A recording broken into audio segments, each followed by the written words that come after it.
Boa noite a todos. Que a paz do nosso Mestre nos envolva agora e sempre.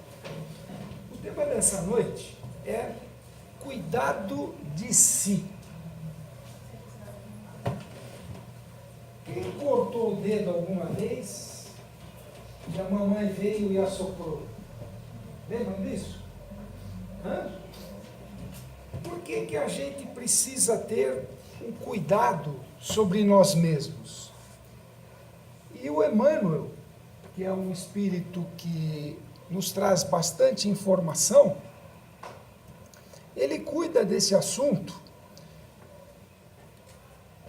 e ele pegou um trechinho da primeira epístola de Timóteo, em que ele diz: tem cuidado de ti mesmo e da doutrina, persevera nestas coisas, porque fazendo isto te salvarás, tanto a ti como aos que te ouvem.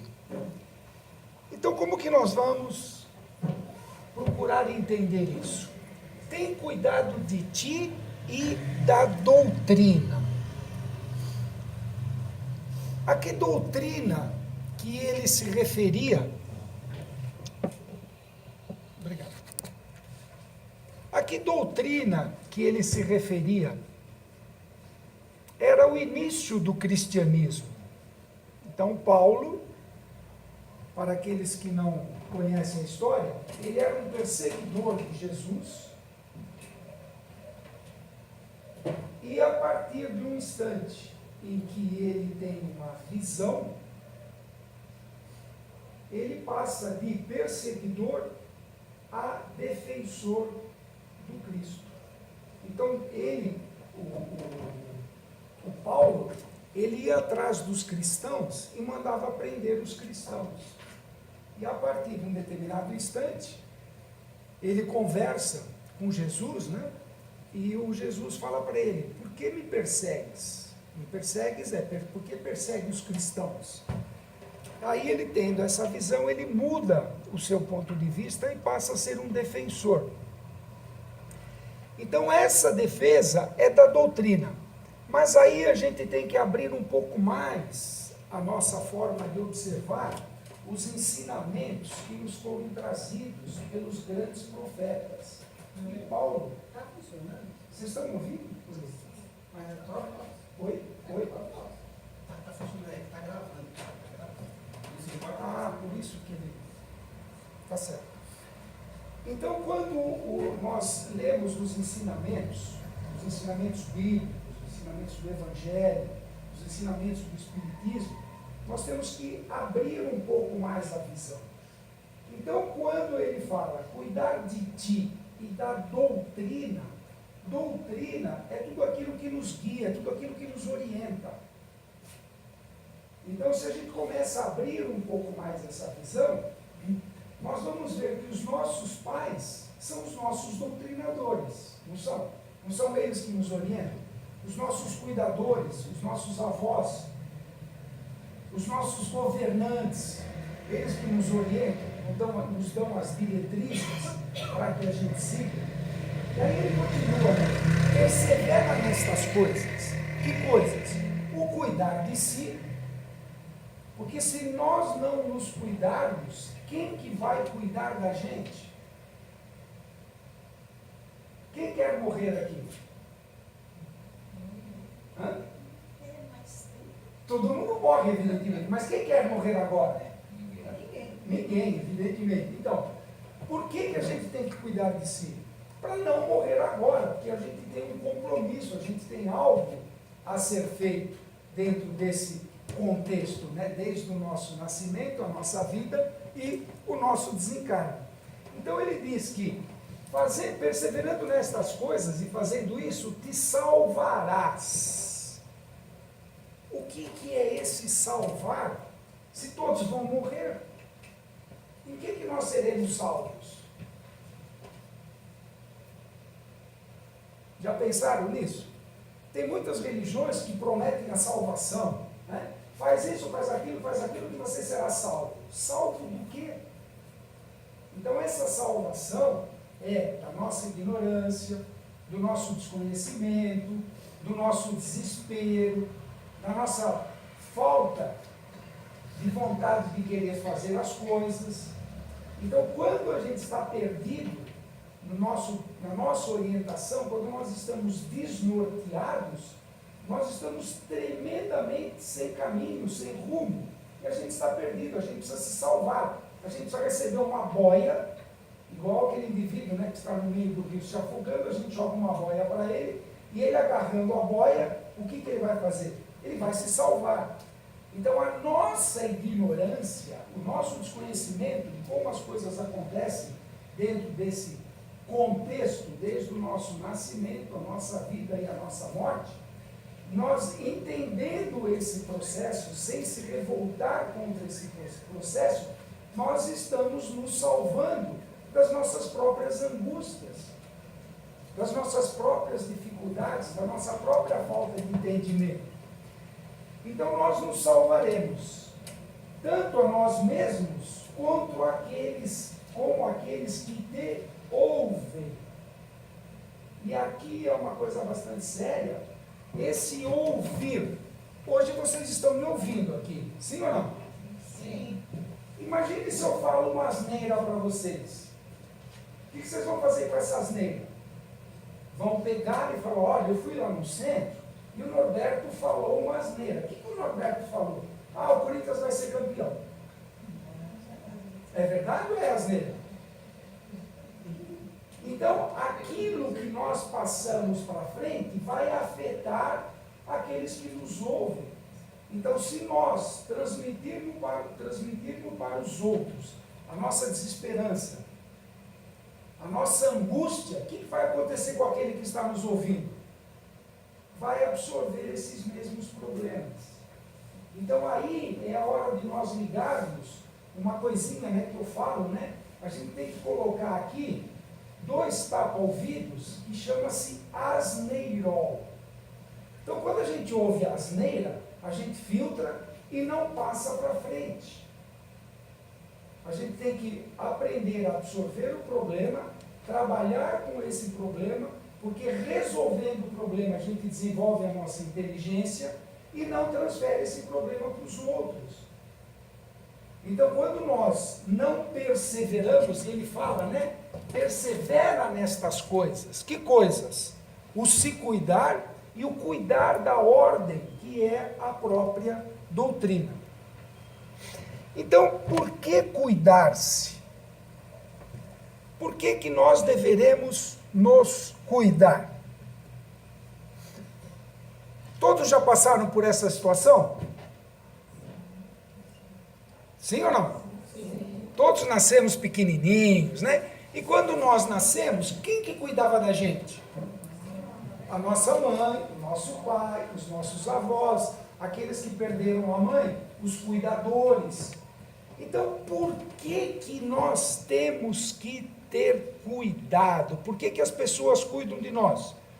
Porque nós não queremos morrer, evidentemente, e além disso, nós temos que viver o maior tempo possível. Nós queremos viver o maior tempo possível, desde o nosso nascimento até a nossa morte. Nós não sabemos a hora da nossa morte. A hora da nossa morte é uma coisa mágica, vamos assim dizer. É uma coisa que foge ao nosso controle, desde que nós sigamos as coisas ordenadamente. Se eu não exagerar em determinadas atividades, o meu corpo vai acabando, os nossos órgãos vão morrendo, todos iguais. Então, vou dar um exemplo. Se eu tomar muita bebida alcoólica, o que vai acontecer com o meu fígado? Ele vai sobrecarregar. Então, meu fígado, ele vai ficar ruim antes da minha orelha. Porque se eu não abusasse do álcool, se eu não abusasse nas comidas gordurosas, o meu fígado morreria no mesmo instante que a minha orelha morre.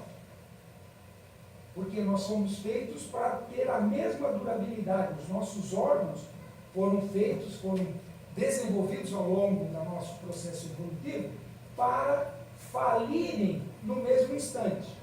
Mas se eu abuso, eu gasto, eu consumo aquilo antecipadamente. Dando um outro exemplo, eu tenho um carro. Se esse carro eu andar com ele normalmente, o pneu vai durar 50 mil quilômetros. Agora, se eu andar fazendo curva muito rápido, acelerando rapidamente, freando rapidamente, o pneu não vai ficar careca mais rápido, ele vai durar menos. Então o carro está bom, o motor está bom, só que o pneu ficou careca. Então quando nós buscamos aumentar a nossa longevidade, o que quer dizer isso? É não nos sobrecarregarmos desnecessariamente. E uma outra coisa que nos afeta muito é nós nos sobrecarregarmos com preocupações. Então, quando nós sobrecarregamos a nossa mente, quando nós sobrecarregamos o nosso espírito com muita coisa preocupante, nós destrambelhamos o nosso espírito, ele fica desequilibrado. Então, esse processo ele tem que ser analisado por nós mesmos. Para quê? Para que nós possamos desenvolver as atividades mentais sem traumas. Porque se eu absorvo algo, e se eu não sei elaborar esse algo me prejudica, me perturba. Olha a situação. A minha mãe, vou contar uma historinha para vocês. Toda vez que a minha mãe me vê, ela fala: meu filho, como você está magro. Você precisa engordar. Por outro lado, olha só, 66 anos, 76 quilos, depende de como eu enfocar a informação, eu posso me considerar um alemão magrelo, é como ela me chama, né? Olha como você está magro, é um alemão magrelo. Ou eu posso me sentir feliz com a minha magreza. Se eu optar pela informação dela, que eu preciso engordar, e eu não consigo engordar, minha mulher está aqui, né? Ela sabe o quanto eu como. Eu como bem, eu não como mal. Mas eu sou desse jeito. Se eu ficar inculcando que eu preciso engordar, eu vou fazer o quê? Criar um trauma dentro da minha mente e vou começar a ficar com essa ideia fixa. E essa ideia fixa vai me destrambelhar. Então, em vez de eu dedicar a minha ação mental para resolver outros problemas mais sérios do que a minha própria magreza, eu vou canalizar toda a força para a magreza. Então, eu vou ter uma ideia fixa sobre a minha magreza. Eu preciso engordar. E pela minha mãe eu tenho o quê?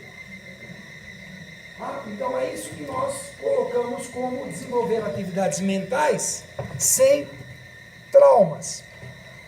E o que acontece?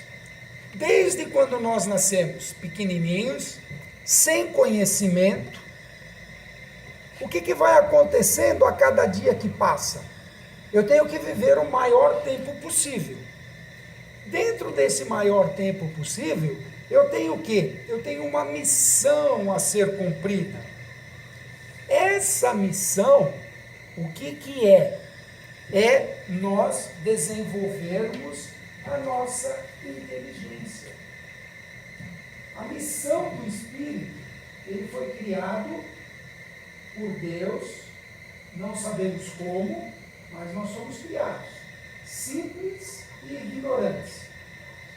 E, à medida em que a gente vai evoluindo, em que a gente evolui?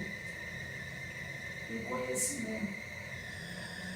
Então, a evolução do Espírito, a riqueza do Espírito, é o conhecimento que ele vai adquirindo a cada existência. Então, quanto mais tempo eu viver numa determinada existência, mais conhecimento eu adquiro. E para nós que cremos na reencarnação, quando eu renasço novamente num corpo de criança, eu tenho um período de readaptação, onde eu, criança, tenho as minhas tendências, e aí entra a função dos educadores, dos pais, dos avós, dos parentes mais próximos, da escola, que é o quê? Corrigir as más tendências. Então, numa casa, num lar, a gente tem 2 filhos. Nós tivemos 3 filhos. Cada um é cada um. Um deles, ele é mais explosivo. A tendência dele é a explosividade. Então, qual foi o nosso trabalho enquanto ele era criança? Ir reeducando ele espírito para ter autocontrole. Por quê? Porque senão ele brigava com todo mundo, ele explodia com todo mundo. Então, esse processo da correção é feito quando? Quando a criança está do 0 aos 7 anos. Em que você vai vendo quais são as tendências da criança e você vai redirecionando. Nesse processo de quê? De conhecimento, ampliar o conhecimento. Por quê? Porque nós temos um compromisso reencarnatório. Quando a gente entra no processo do reencarne, lá na espiritualidade, nós assumimos determinadas tarefas, determinados compromissos. E esses compromissos, eles são cada vez de maior responsabilidade à medida em que a gente tem um maior desenvolvimento do nosso próprio conhecimento. Por isso que Jesus falou, a quem mais tem, mais será dado. Então, se você tem uma determinada capacidade, você está preparado para ter resoluções mais complexas. Se nós trouxermos isso para o nosso ambiente industrial, vamos pegar um exemplo de uma empresa. Todo trabalho é nobre, evidentemente, desde o porteiro até o presidente da empresa. Qual que é a diferença entre o porteiro e o presidente da empresa? O porteiro tem uma responsabilidade muito grande, que é o quê? Controlar a entrada e saída das pessoas naquela fábrica. Da mesma forma que o presidente tem como responsabilidade também cuidar da entrada e saída das pessoas lá da fábrica, porque ele tem que supervisionar o porteiro, mas ele tem responsabilidades maiores, que não é só cuidar do porteiro. Ele tem que cuidar do porteiro, da secretária, do indivíduo que está trabalhando na produção, do engenheiro que é responsável pelo desenvolvimento do projeto. Ele tem que ver a situação financeira da empresa. Imagina se de segunda para terça-feira a gente troca, pega o presidente e coloca ele para controlar a portaria, e pega o porteiro para ser presidente da empresa. E nesse dia que houve a troca, o presidente teria que ter uma reunião numa outra empresa para ampliar os seus clientes. Ele ia oferecer um novo produto. Será que o porteiro teria capacidade de segunda para terça-feira, representar a empresa para fazer essa atividade? Não, por quê? Porque ele não tinha capacitação naquela especialidade. Da mesma forma que o presidente da empresa, ao estar lá na portaria, ele não tem controle, não tem habilidade, ele sabe a visão global, mas ele não sabe preencher a planilha da entrada e saída do caminhão, que o caminhão tem que ser pesado antes de entrar e quando sai.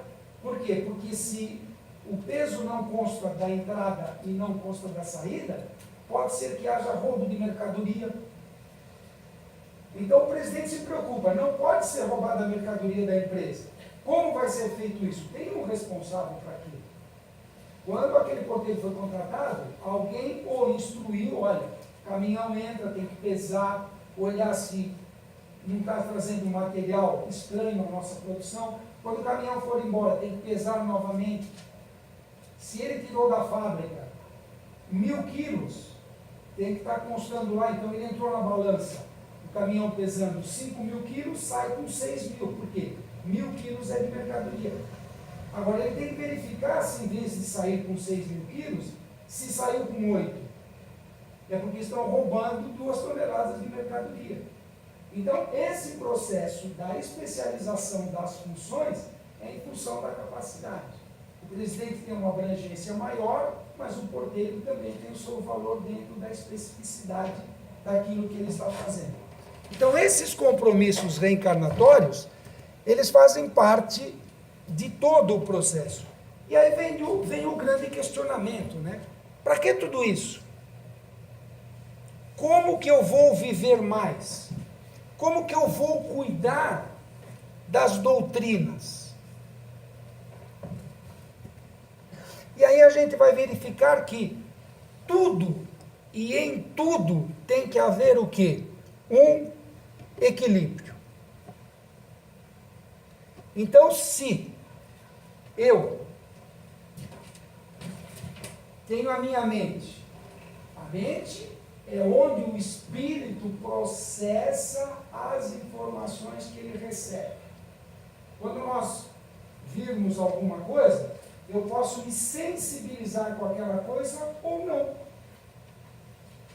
Eu posso imaginar para que serve aquela coisa ou não. Então, a sensibilidade é uma faculdade.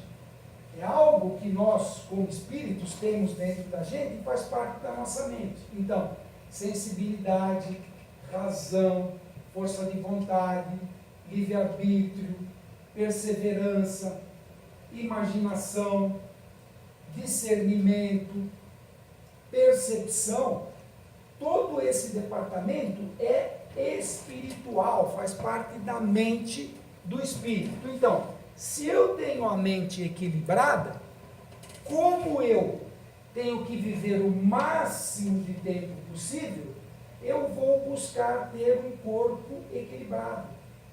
Por isso que o Paulo falou lá, cuida de ti e da doutrina. Então, quando nós assistimos um programa na TV que fala de nós termos uma alimentação saudável, uma alimentação saudável não é uma doutrina? Não é uma informação que nós recebemos? Essa informação, se fizer bem para mim, eu não deveria absorvê-la? Então isso para mim passa a ser uma nova doutrina que eu vou seguir. Então eu vou pegar uma informação e usar essa informação da melhor maneira possível. Para quê? Para que eu me beneficie dessa informação e beneficie aqueles que estão à minha volta. Porque através dos meus exemplos é que eu influencio as outras pessoas. Nós seguimos todas as orientações que os nossos papais e as nossas mamães deram para a gente? Hã?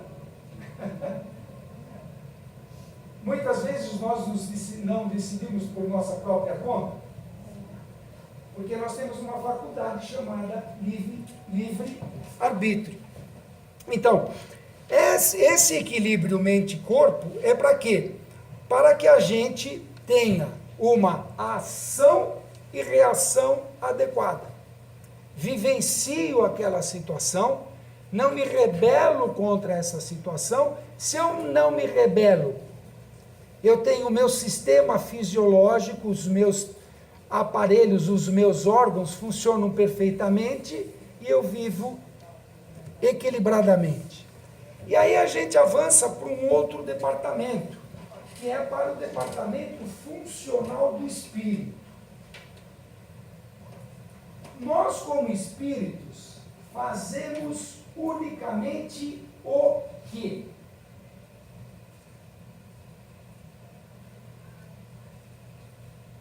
Quem é espírito aqui, levanta a mão.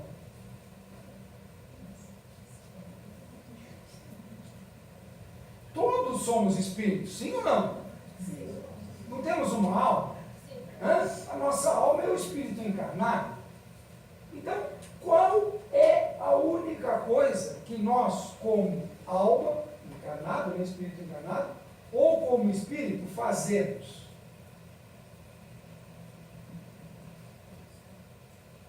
O que falou? Hã? Pensar. Pensar. A única atividade do espírito é pensar. O resto é consequência da ação do que pensamos. Por que vocês vieram aqui hoje? Vocês não geraram um pensamento? Sim. Hoje eu vou lá no Sedã. Por quê? Por que vocês vieram? Para ouvir a palestra e receber uma mensagem. Vocês se deslocaram da vossa casa, hoje o trânsito está complicadíssimo. Ah, nós levamos 2 horas e 10 minutos para vir da Lapa até aqui, olha, imagine, 2 horas e 10, nós saímos 5h30 de casa. Tá? Então, vocês pensaram, vou ao Sedã e vou receber uma mensagem. Aí o que vocês fizeram? Foram lá, puseram uma roupinha bonitinha e saíram e vieram para cá. Então, todas as nossas ações são fruto do quê? Da nossa forma de pensar. Na decisão que nós tomamos ao gerarmos um pensamento. Então, se a única atividade do espírito é pensar, nós vamos verificar que nós temos 2 tipos de pensamento. E aí a gente vai começar a brincar um pouquinho. Como que nós, como espíritos, conseguimos converter arroz, feijão, batata em nosso corpo?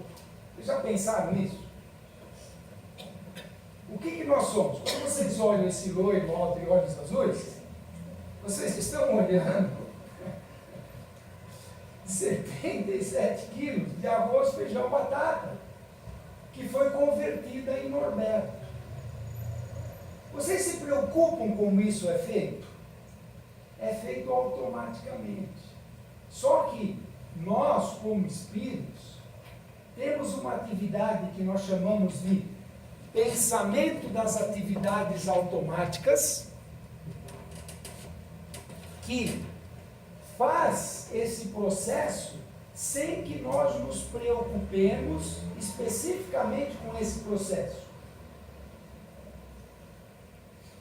Vocês piscaram? Quantas vezes depois que iniciou a palestra? Muitas vezes. Por que a gente pisca? Para limpar a poeira que tem no ar, para que a nossa visão seja limpa, seja cristalina.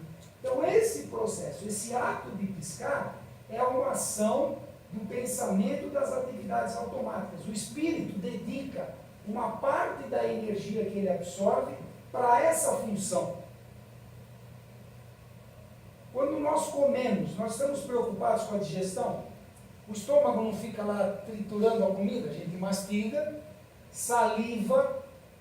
Vocês falam, agora eu quero que salive mais ou menos. Não é automático salivar? Então, nosso espírito sabe a quantidade de saliva que tem que ter para já iniciar o processo de digestão do alimento, para quando ele chegar no estômago, ter menos trabalho de ficar esmagando. Nesse processo de esmagar, precisa de um outro componente, que são os sucos gástricos. As nossas glândulas suprarrenais vão apertando em função do tipo de comida que a gente come. Então, esse processo é automático. Mas o espírito dedica uma parte da energia dele para essas funções. Então, nós consideramos, para efeito didático aqui, para a gente fazer uma brincadeirinha aqui, o espírito tem 100% de energia. Desses 100%, 40% ele usa para as atividades automáticas.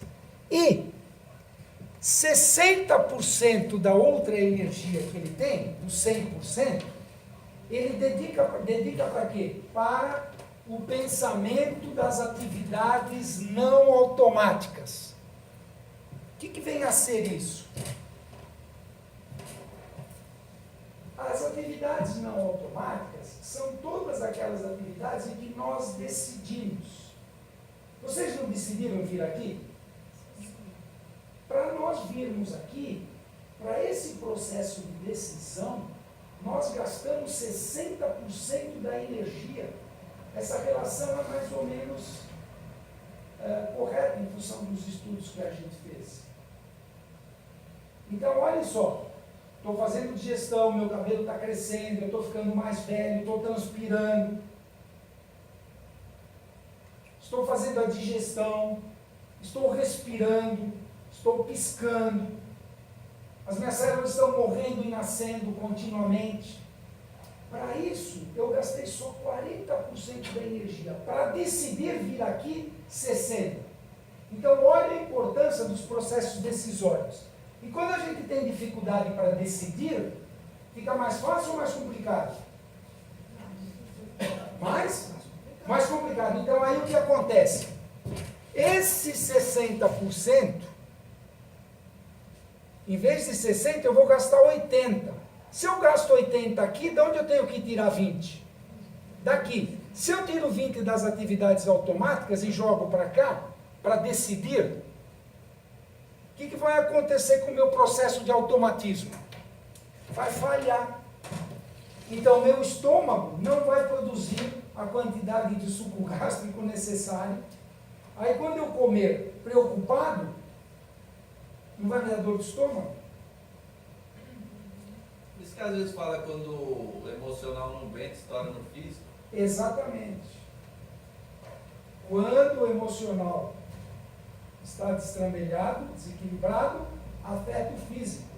Isso é natural, faz parte da natureza humana. Então imaginem que, numa determinada situação, alguém me xingou, eu absorvi aquela energia da xingada que eu levei. E fico falando, eu vou dar o troco naquele cara, ele me paga. Eu vou dar isso de volta. Me agrediu, vou dar o troco. É olho por olho, dente por dente. O que vai acontecer aqui? Quando eu fico com raiva, qual que é a primeira sensação que eu tenho? Boca amarga. Por quê? Porque eu liberei a energia da raiva. A energia da raiva vem atuar aqui, em vez de 60 aqui, vai para 80, os 20 daqui, aperta, e aí o que me desequilibra o meu sistema de produção de saliva. E aí me vem o amargor, me vem a dor de estômago. Aí eu me torno agressivo, me torno cansado, por quê? Porque eu estou desequilibrado emocionalmente. O sono também faz parte? Tudo. Eu fico com insônia. O que você falou? Garganta. A garganta seca, o coração palpita. Por quê? Por causa da atividade automática que ficou desequilibrada. Então, a importância do cuidar de si. E aqui a gente demonstra que, se nós tivermos uma ideia fixa, essa ideia fixa vai consumir mais energia do processo das atividades automáticas e jogar para o processo decisório. Então, aquela xingada que eu levei, o que vai acontecer comigo? Vai me tornar uma ideia fixa, eu vou ficar com aquilo encucado, e toda vez que eu dou uma bobeada, volta de novo aquele pensamento, aí ele me paga. Não vou levar desaforo para casa. O que vai acontecer aqui? Isso aqui é a representação do nosso DNA. Cada vez que uma célula dentro do nosso corpo, que é um pedacinho pequenininho de qualquer um dos nossos órgãos, lembra que eu falei que na atividade automática as células estão nascendo e morrendo continuamente? Eu tenho o meu fígado, ele tem uma quantidade de células lá dentro que algumas morrem, precisam ser repostas. Se eu reponho essas células com raiva, num instante de raiva, aqui no processo dessa divisão do gene, ele vai reproduzir uma célula torta. Então a filha daquela célula que estava boa vai nascer com defeito. Por quê? Por causa do meu desequilíbrio psíquico. Então o meu automatismo fica desequilibrado, o meu físico vai responder inadequadamente. Através do meu desequilíbrio psíquico, eu vou ter moléculas malsãs, que são moléculas doentes. Essas moléculas doentes vão causar as minhas doenças de causa ignorada. Aquelas doenças que surgem sem que eu tenha sido picado por um inseto. É diferente de quando eu corto o dedo. As minhas doenças têm duas origens. Uma origem que é de dentro para fora, que é quando eu tenho um desequilíbrio psíquico. Esse processo da reprodução celular, a célula nasce torta. Se nasceu torta, eu vou ter gastrite. Depois de gastrite eu vou ter úlcera. E depois da úlcera eu vou ter um câncer, que é um processo de degeneração celular. Por quê? Por causa de um instante de raiva, que era uma ideia fixa, que me causou um desequilíbrio psíquico. E eu também posso ter uma doença promovida de fora para dentro. O de fora para dentro é quando eu corto o dedo descascando batata. Entrou uma energia através da faca, essa energia entrante separou as minhas células aqui, que elas estão coladinhas. Entra uma energia maior, elas descolam. Se elas descolam, sai o sangue. Ao sair o sangue, olha que coisa interessante. Aqui agora tem milhares de bactérias. Tem um monte de vírus aqui. Da mesma forma que o Paulo recomendou para nós, cuida de ti. Se nós perguntarmos para uma bactéria, você quer morrer? O que a bactéria vai responder? Se todos nós fôssemos bactérias. Aqui não. Nós somos bactérias agora. Bactérias, quem quer morrer? Ninguém. Para não morrer, o que a gente precisa fazer? A primeira coisa, comer. Cortei o dedo. Essas bactérias que estão aqui, opa, comidinha de graça. Elas passam a comer. Elas estão comendo sangue fresquinho aqui, que está através da pele, o sangue não sai, está andando dentro da veia. Ao sair e entrar em contato com essas bactérias ficam bem alimentadas. Depois que elas estão ali bem alimentadas, saudáveis, o que elas vão fazer? Sexo. Elas vão ter filhos, netas, bisnetas. E aí vai haver uma proliferação de bactérias aqui em volta do meu dedo. Esse dedo vai ficar infeccionado. Se eu não cuidar, se eu não matar essas bactérias vão comer o meu dedo, o meu braço e vão me comer inteiro. Olha que processo interessante. A gente não pensa nisso, né? Por quê? Porque todos os seres querem viver, mesmo os menores dos menores, que são os vírus. Então, o cuida de ti faz parte do contexto. Lembra que eu falei que as informações trazidas pelos profetas têm que servir para todos que estão aqui nesse universo de Deus? São as verdades. Por isso que Jesus falou, conheça a verdade e a verdade vos libertará. Então, dentro desse processo de preservação da vida, que é o autocuidar-se, e da preservação da doutrina, por que cuidar da doutrina? É que através da doutrina nós recebemos as orientações. Então, quando ele fala, por que nós temos que cuidar da doutrina? Para que não haja deturpações. Então, quando nós ouvirmos uma receita de um bolo saudável, com pouco açúcar, com farinha integral, com mel em vez de açúcar refinado, eu tenho ali escrito a receita. A receita é a doutrina. Se eu passar essa receita errada, o que eu estou fazendo com a receita? Deturpando. Então, toda a informação que nós formos transmitir, nós temos que transmiti-la adequadamente. Para quê? Para não causar mal entendimento. Para que mais? Para não causar fanatismo, em todos os aspectos.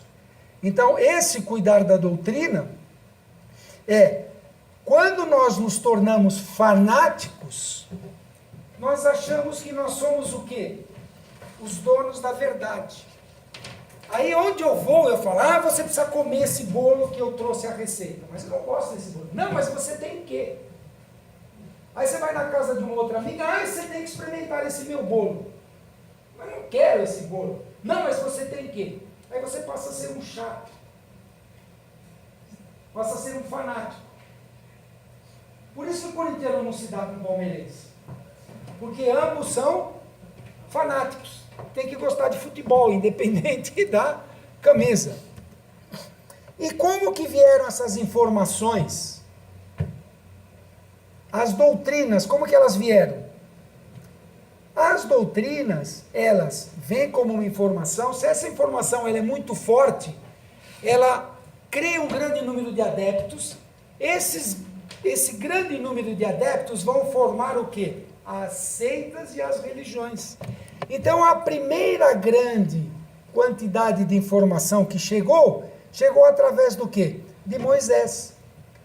Então, a doutrina de Moisés, ela veio para que nós conseguíssemos montar uma sociedade organizada. Uma outra segunda quantidade de informação que veio após Moisés. Qual que foi? Jesus. O que Jesus nos traz? As leis morais. Então, as informações de Moisés eram para organizar uma sociedade. As informações de Jesus. Como eu vou conviver bem dentro dessa sociedade? Seguindo as leis que ele nos trouxe, que são as leis morais. Que é, basicamente, amar a Deus e amar ao próximo. Então, se nós tivermos essa conduta, a gente vai se relacionar bem dentro de uma sociedade. Sim ou não? Sim. E depois, a forma como que essa doutrina foi apresentada, teve grande êxito ou mais ou menos de êxito? As guerras santas não eram guerras para a implantação do cristianismo. E olha, se matava em nome do Cristo. Era uma barbaridade, mas era a forma que se via naquela época. Então, há 150 anos atrás, veio outro pacote de informação, que é o quê? A doutrina espírita, que vem como uma terceira revelação. Primeira revelação, Moisés. Segunda revelação, Jesus. Terceira revelação, o Espiritismo. Então, as revelações do Espiritismo, ela atende às leis sociais, ela nos explica melhor as leis morais e serve para qualquer religião, inclusive para o ateu. O ateu não é espírita. Através da doutrina espírita, a gente aprendeu um monte de coisa nova que nós não sabíamos. Através do Espiritismo, nós temos ferramenta para entender o Evangelho. Nós temos a explicação de que o Espírito é uma das forças da natureza. Nós aprendemos sobre a imortalidade da alma, a relação espírito-matéria. Como que se meu espírito estiver equilibrado, esses 77 quilos aqui vão continuar organizados, senão eles vão se desorganizar e eu vou ficar doente. Ele nos traz a informação da comunicação com os mortos. Vocês não vieram aqui atrás de uma informação dos mortos? Vocês não vieram atrás de uma mensagem? Quem vai dar essa mensagem? O nosso ente querido, que hoje ele é um espírito desencarnado. Vem mostrar o processo da reencarnação e vem desmistificar um monte de cacuete que ao longo da nossa existência, ao longo das diversas encarnações, a gente foi absorvendo. E aí agora a gente vai entrar naquele detalhamento que Emmanuel fez no livro que nós pegamos esse texto. Então ele diz que em toda parte há pelotões de exércitos dos pessimistas, de braços cruzados em desânimo. Já viram alguma coisa a respeito disso? qual situação nossa hoje? Nós estamos otimistas ou pessimistas? De uma maneira geral. Pessimistas. Então nós somos um exército de pessimistas. Isso vai nos ajudar? Não. Quantos de nós continuamos de braços cruzados? Ah, deixa como é que está para ver como é que fica. Em desalento. Ah, eu fiz o que deu. O resto é problema seu. Ou a gente está perseverando ou a gente está querendo coisa nova. Então Emmanuel nos alerta a respeito disso. Outra coisa que ele nos alerta: não compreendem o trabalho e a confiança, a serenidade e a fé viva. O trabalho é uma lei natural, é através do trabalho que nós desenvolvemos a nossa inteligência. Quanto mais dificultoso for o trabalho, mais inteligente a gente fica. E confiança naquilo que nós estamos fazendo. Se nós somos incumbidos para limpar uma privada, essa privada tem que ser a privada mais limpa do mundo. Porque é aquela única chance que eu tenho. E se eu morrer em seguida a limpeza daquela privada? Se eu limpei ela mal feita, a limpeza foi mal feita, falar, o Norberto veio aqui e limpou a privada meia boca, ali, está tudo sujo. Agora, se eu deixei ela caprichadinha, puxa vida, o Norberto veio aqui e deixou a privada limpinha, dá para a gente sentar sem precisar forrar. Por quê? Porque eu tenho confiança no meu trabalho. Eu tenho a serenidade de fazer aquele trabalho. Não me desesperar. Ah, vou ter que limpar a privada, isso eu não faço. Por que você não quer fazer? Porque eu sou engenheiro. Engenheiro não limpa a privada? Como não? Não é você que suja? Quem que limpa lá em casa as coisas? A Irene e eu. Não são os dois que sujamos? Irene é minha esposa.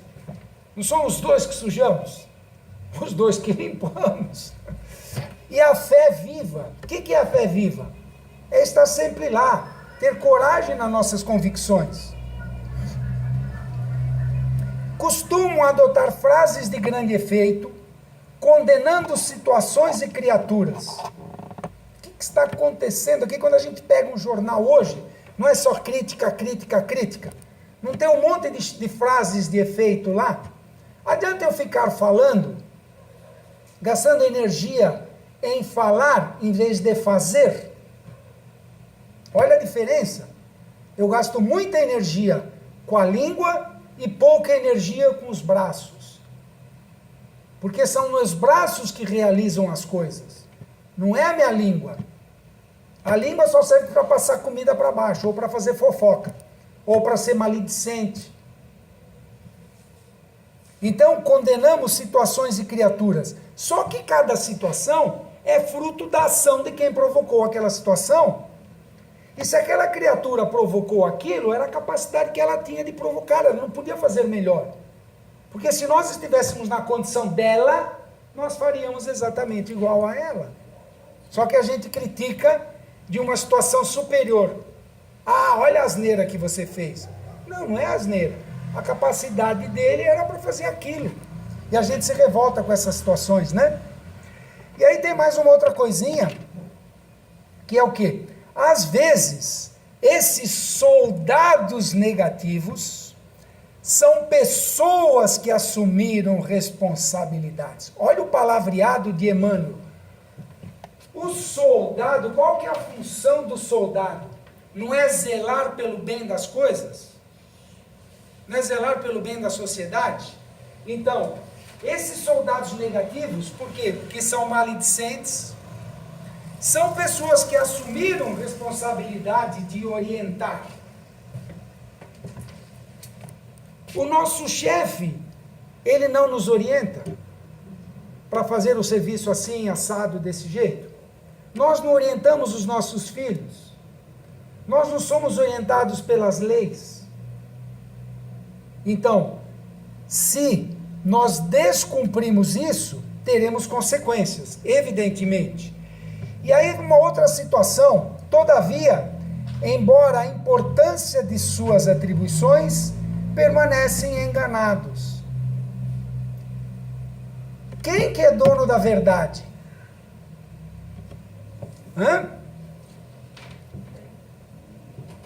Qual que é a única verdade absoluta? Deus. Abaixo de Deus é tudo acho. É achômetro. Eu acho isso, eu acho aquilo, eu acho aquilo. Então, quem achar alguma coisa e tiver argumentos sobre o seu achado, vai explicar para o outro.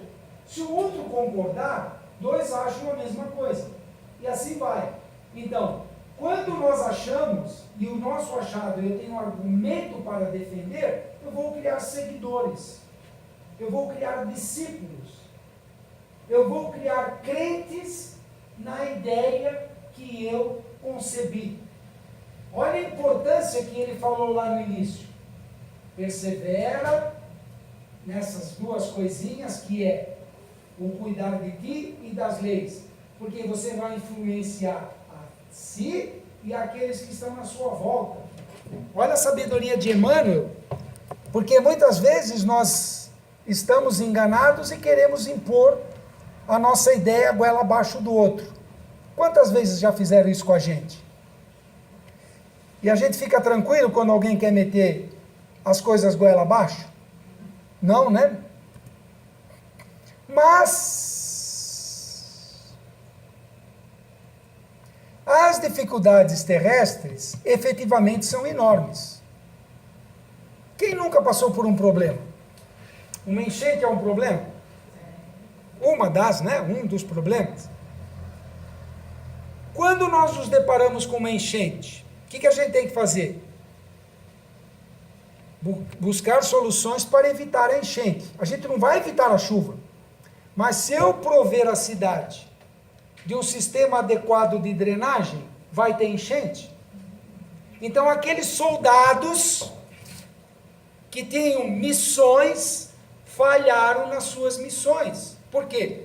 Porque o engenheiro que calculou o bueiro dessa rua, calculou errado. Porque se tivesse calculado certo, não teria enchente. A água fluiria pela rede de esgoto. Então, as dificuldades são eventos para que nós desenvolvamos a nossa inteligência. Mas os obstáculos reclamam grande esforço de almas nobres em trânsito pelo planeta. O Silvio Santos não tem um programa que ele pede para as pessoas resolverem os problemas? E quando as pessoas não resolvem, eles têm chances de quê? De pedir auxílio aos universitários. Então isso é uma alegoria que a gente faz, né? Uma historinha. Mas existem almas, né, que são os espíritos encarnados em trânsito aqui na Terra. Por quê? Porque a alma é o espírito encarnado. Essas almas nobres, quem são? São os cientistas, são as grandes mentes que trazem o grande desenvolvimento, as grandes ideias, as grandes soluções. Olha só que coisa interessante. Vocês estão olhando aqui que eu estou brincando com o celular, é que o resumo do que eu estou falando está escrito aqui. E cada vez que eu mexo o dedinho, ó, ele muda. Então olha a genialidade do engenheiro que inventou esse telefone celular, em que eu posso ir e dar aula usando esse aparelho. Uma vacina que foi desenvolvida, nós temos aqui o problema da febre amarela. Se essa vacina não tivesse sido inventada, que são o quê? Frutos dos grandes esforços dessas almas nobres, são os espíritos que reencarnam com grande quantidade de inteligência, são as mentes brilhantes. E aí o que acontece? Mas é imprescindível não perder cada discípulo o cuidado consigo mesmo. Então, tudo aquilo que nós aprendemos, nós não somos discípulos daqueles que nos ensinaram? Nós não somos discípulos dos nossos pais? Sim ou não? Hã? Nesse instante, vocês não estão sendo meus discípulos? Vocês não estão absorvendo esse conhecimento que eu estou trazendo? Vai depender de vocês darem andamento nisso ou não. Alguns de vocês falam, pô, esse cara é um chato, ele não para de falar, ele já está falando já há 45 minutos aqui, não desliga essa matraca? Outros podem estar pensando, puxa vida, isso que ele falou, se eu utilizar, vai ser legal para mim e para aqueles que estão à minha volta. Então nós temos que não perder cada discípulo cuidado consigo próprio, porque agora nós somos possuidores de uma nova verdade. Lembra que nós falamos que verdade absoluta é Deus? Abaixo é tudo achômetro? Então, quando eu elaborei essa aula, quando eu fiz esse estudo, eu achei um monte de informação. E vocês agora, espíritos encarnados, estão comendo essa informação. O que eu sabia para mim, eu estou passando para vocês. Por isso que Jesus falou, não coloquei a candeia embaixo do alqueire. Quer dizer, se você tem uma informação, se você tem uma luz, candeia é uma lamparina, né? Não adianta eu colocar a lamparina aqui dentro do armário. O que eu tenho que fazer se está aqui escuro? Tenho que pegar essa lamparina e colocar num ponto alto. Para quê? Para que a luz chegue a todos. Então o conhecimento tem que chegar a todos. Por quê? Porque cada um vai usar a quantidade que ele conseguiu absorver daquele conhecimento. E aí o que vai acontecer em cima de tudo isso? É indispensável vigiar o campo interno. Qual que é o campo interno? Qual que é o nosso campo interno? A nossa mente. Aqui é que tem que ligar o asneirol. Se eu absorvo a asneira, eu vou ficar com o que eu já tenho, mais a asneira que eu estou recebendo. Então eu tenho que cuidar desse campo interno, que é a minha mente. Porque senão eu, espírito, vou comer um monte de asneira, que vai me desequilibrar, aqueles 40% das atividades automáticas vai cair para 30%, caindo para 30% vai ter uma glândula que não vai funcionar direito. Se não funcionar direito, eu vou começar a ter dor.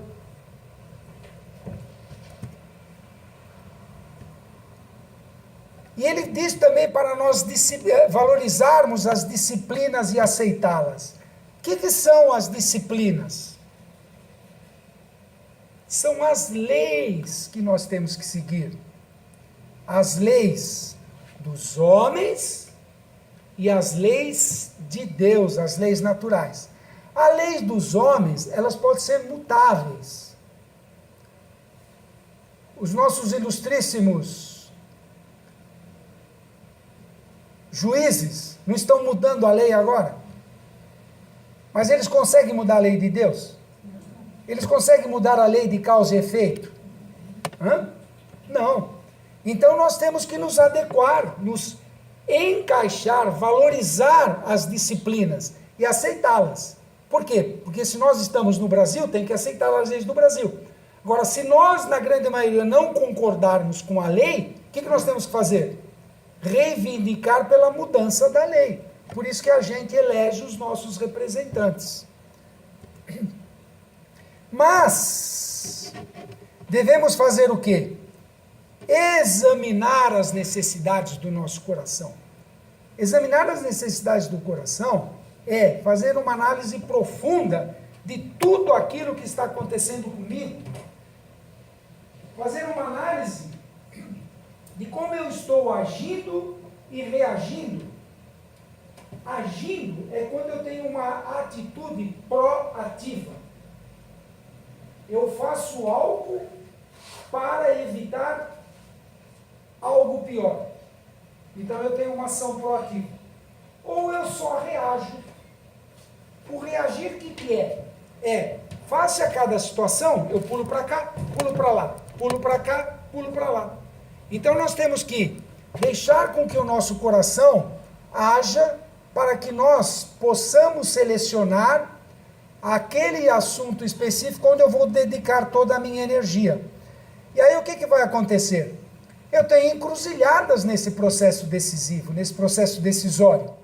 Então esse procedimento conduz o espírito a horizontes mais vastos. Então cada vez que eu vou decidir algo, eu perco um.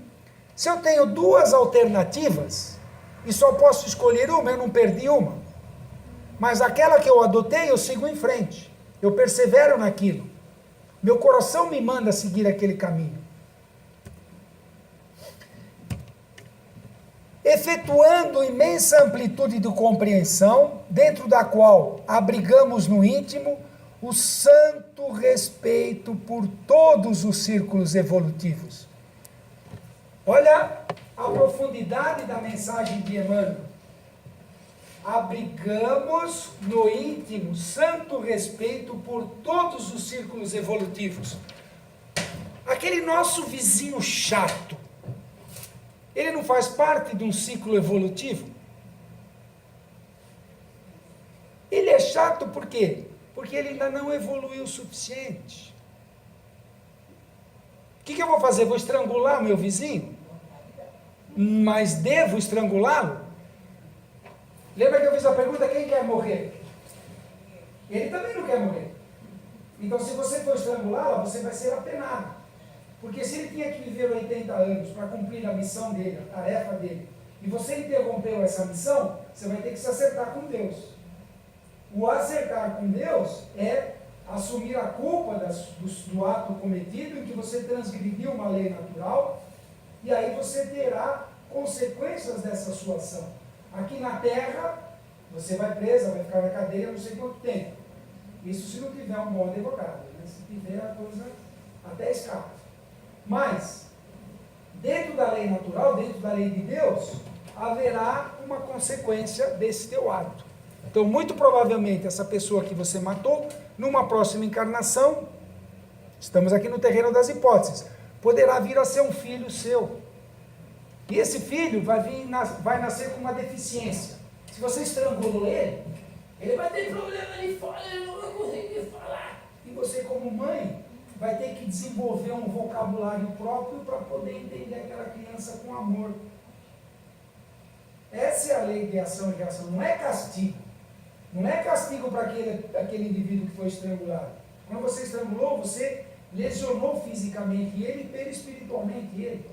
Quando ele renasce com essa anomalia, que tem que ser corrigida dentro da próxima encarnação. Então, aquele que estragou vai ter que consertar. Não é castigo, é missão. Percebem a diferença? Deus não castiga. Se você tirou o trem do caminho, você tem que colocar o trem no caminho de novo. Então, os nossos vizinhos, os nossos chefes, os nossos parentes mais próximos, são aqueles indivíduos que nós temos que ter a maior quantidade de paciência, a maior quantidade de benevolência, a maior compaixão para aceitá-lo do jeito que ele é, não do jeito que a gente gostaria que fosse.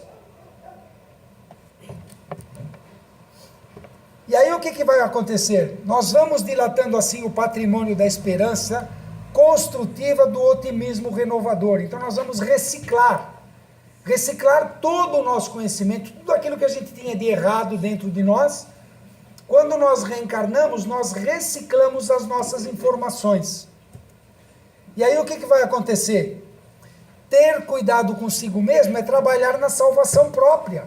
Alguém tem dúvida disso? Hã? E aí o que vai acontecer? Na redenção alheia, eu vou me salvar e vou salvar aqueles que estão perto de mim, que é o que Emmanuel chama de redenção alheia. Isso aqui é uma antena de transmissão de telefone celular. Não é por esse bichinho aqui que a gente recebe um monte de informação. Essa informação pode ser saudável ou péssima. Está vendo como eu envolvo os outros em função dos meus atos? Esse caminho lógico para a aquisição de valores eternos. Qual é o caminho lógico? Filtrar as informações, treinar para fazer as coisas boas. E aí eu vou obter o quê? O desenvolvimento moral. E aí nós temos os desafios. Lembra que nós falamos da infância? Cada filho tem uma característica. Então, circunscrever-se o aprendiz aos excessos teóricos, furtando-se às edificações do serviço. Lembra que nós falamos que a língua pode falar o que quiser, mas eu não devo gastar energia com a língua, eu tenho que gastar energia com o quê? com os meus braços para eu realizar trabalho.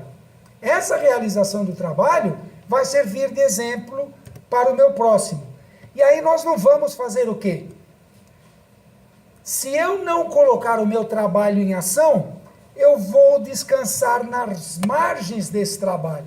Eu sei que eu tenho um trabalho para realizar. Ah, mas deixa isso para depois. Deixa isso para lá. Isso não é problema meu. Ele que se lixe. Não é assim a grande maioria das nossas ações? Ou melhor, das nossas reações? Então, quando nós falamos lá atrás que a gente tem que ser ativos em vez de reativos, é não ir descansar à margem do trabalho. É cuidar de si, porque cuidando de si, nós vamos cuidar de quem? Do nosso próximo. Situando-se pouco a pouco no terreno ingrato da crítica satânica sobre o que não foi objeto de sua atenção e de sua experiência. Então, se nós estamos aqui, vamos viver um determinado período, vamos nos cuidar, que é o cuidar de ti. Vamos ser bons para conosco mesmo. Sendo bom para conosco mesmo, se nós aprendemos a ser bom para conosco, nós seremos bons para com os próximos. Muita paz a todos.